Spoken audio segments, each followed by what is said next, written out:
ઠાંસરા શહેરના ward number 2 માં આવેલા મલેકવાડા વિસ્તારનો સીસી રોડ 10 દિવસમાં તૂટવા લાગતા સ્થાનિકોનો ભ્રષ્ટાચારનો આક્ષેપ। ખેડા જિલ્લાના ઠાંસરા તાલુકાના ઠાંસરા શહેર ખાતે આવેલા વોર્ડ નંબર 2 માં આવેલા મલેકવાડા વિસ્તારમાં આશરે 15 લાખથી વધુની માતબ્બર રકમના ખર્ચે બનાવવામાં આવેલ નવીન સીસી રોડ તૂટવા લાગતા સ્થાનિકો દ્વારા રોડના કામમાં વ્યાપક પ્રમાણમાં ગેરરીતિ તથા ભ્રષ્ટાચાર થયાનો આક્ષેપ લગાવવામાં આવ્યો હતો।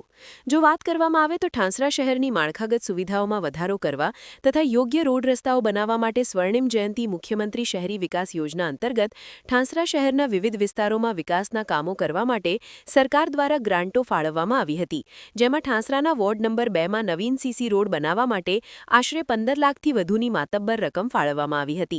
પરંતુ હાલ આ સીસી રોડ બન્યાના 10 દિવસ થયા છે, જેમાં સીસી રોડ પરના અમુક ભાગ તૂટવા લાગતા તે વિસ્તારના સ્થાનિકોએ રોડની કામગીરીમાં ભ્રષ્ટાચાર થયાનો આક્ષેપ લગાવ્યો છે।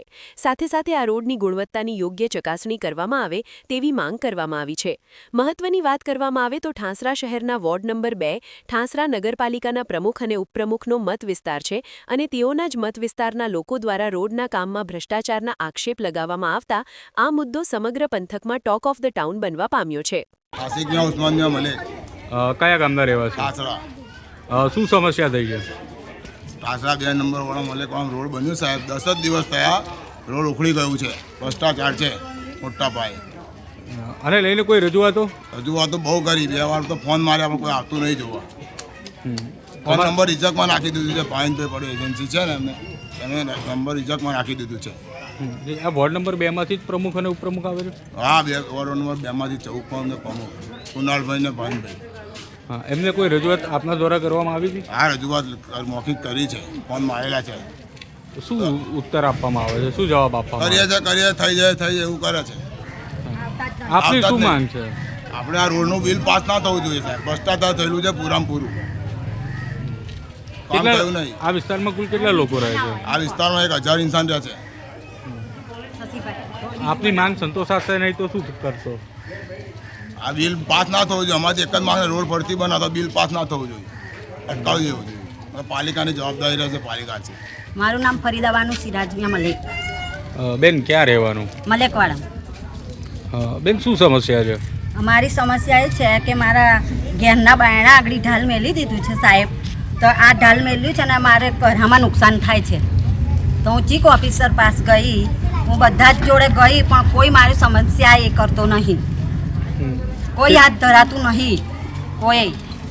કેટલા સમયથી આ સમસ્યા ઊભી થઈ છે? આ સમસ્યા 15 દિવસથી થઈ છે સાહેબ। આ રોડ જાનનું બન્યું છે તાનનું, ને હું દુકાન કરું છું સાહેબ, તો મારે ઘેર બાયણે બધા જ પડી જાય છે। જો આપની માંગ શું છે? મારી માંગ એ છે કે વચ્ચોવચ તમે ઢાલ પાડો, બીજું કશું મારી માંગ નહીં, ને મારા ઘરને નુકસાન ના થાય। હું રાંડી બઈ છું બરોબર, મારા ઘરમાં કોઈ કમાવાવાળું નહીં। હું ચીફ ઓફિસર પાસે ગઈ 2 વારની, તો ચીફ ઓફિસર ભાઈને એમ કીધું કે કરી આલીશું, પણ એ હાથ ધરાતા નહીં કોઈ સમસ્યામાં, કોઈ કર્મચારીઓ આવતો નહીં હોય, બધા જ છે પણ કોઈ આવવા માટે તૈયાર નહીં। અમારા માનાય છે પણ કોઈ નહીં આવતા। હું પ્રવીણ પરમાર, ઠાસરા તાલુકા આમ આદમી પાર્ટી સંગઠન પ્રમુખ। જી, આજે ઠાસરા આવવા પાછળનું કારણ? ઠાસરા આવવાનું પાછળનું કારણ કે અમને માહિતી મળી હતી કે ઠાસરા વોર્ડ નંબર 2 ની અંદર જે મિનિમમ 12 થી 15 દિવસની અંદર જે 15-16 લાખ રૂપિયાની જે ગ્રાન્ટ હતી, આરસીસી રોડ બનાવવામાં આવ્યો હતો। ખરેખર દુઃખની લાગણી કહેવાય કે રોડ જોઈ શકો છો કે જે 15 દિવસે નહીં થાય અને 15 લાખ રૂપિયાના ધુમાડા રોડ તૂટી ગયો છે। ખરેખર વોર્ડ નંબર 2ના જે પ્રમુખ અને ઉપપ્રમુખની જે ખરેખર એમનો વિસ્તાર આવે છે, એમનો જે વિસ્તારની અંદર ખરેખર જે આ ગેરરીતિ દેખાઈ રહી છે, આ ખરેખર ભ્રષ્ટાચાર કહેવાય। ખરેખર આપણા રોડના જે પાણીની સુવિધા અને જે પબ્લિકના પૈસાની જે સુવિધા ખરેખર જે રોડ રસ્તાના પાણીની અંદર આપવાની હોય છે, પણ ખરેખર જે આ ભ્રષ્ટાચારની જે નીતિ જે આ લોકો જે અપનાવી રહ્યા છે, ખરેખર જે આપણે ટેક્સના સરકારના જે રૂપિયા આવતા હોય પબ્લિક દ્વારા, એ ખરેખર એનો ઉપયોગ નહીં થતો અને સદુપયોગ થાય એના માટે આપણે નવેસરથી જે પણ એજન્સીએ કામ કર્યું હોય, ફરીથી રોડ તૂટી ગયેલો હોય, ફરીથી એના કોન્ટ્રાક્ટરનું બિલ અટકી જાય અને નવેસરથી રોડ બને એવી સૌ વોર્ડ નંબર 2ના નગરજનોની આશા અને માગણી છે। ભાવિનકુમાર મહેન્દ્રભાઈ પટેલ, ઉપપ્રમુખ ઠાસરા નગરપાલિકા। જે આપના વોર્ડ નંબર 2ની અંદર જે સીસી રોડને લઈને પ્રશ્ન આવ્યો છે, શું છે તેમાં હકીકત? વોર્ડ નંબર 2માં મલેકવાડા વિસ્તારમાં, જે મારો જ વિસ્તાર છે, મારો મત વિસ્તાર છે, એમાં સીસી રોડનો પ્રોબ્લેમ આવ્યો છે એવું અમે ત્યાં જગ્યા પર મેં રૂબરૂ મુલાકાત લીધી છે. પરંતુ ત્યાં જે થોડા રસ્તો તૂટ્યો છે એનું મુખ્ય કારણ પાણી છે. હાલ ત્યાં ગટરો ઉભરાઈ રહી છે તથા પાણીનો બોર સતત ચાલુ રહેવાને ભાઈ લોકો વધારે પડતું પાણીનો વ્યય કરે છે અને રસ્તા પર પાણી ઢોળે છે. અને કોન્ટ્રાક્ટર જ્યારે રોડ કામ કરતો હતો, જ્યારે આ રોડનું કામ ચાલતું હતું, ત્યારે બી ત્યાંના પબ્લિકને રિક્વેસ્ટ કરવામાં આવતી હતી કે ભાઈ તમે થોડી વાર સમય માટે રસ્તા પર ચાલો ના, અવર જવર ના કરો.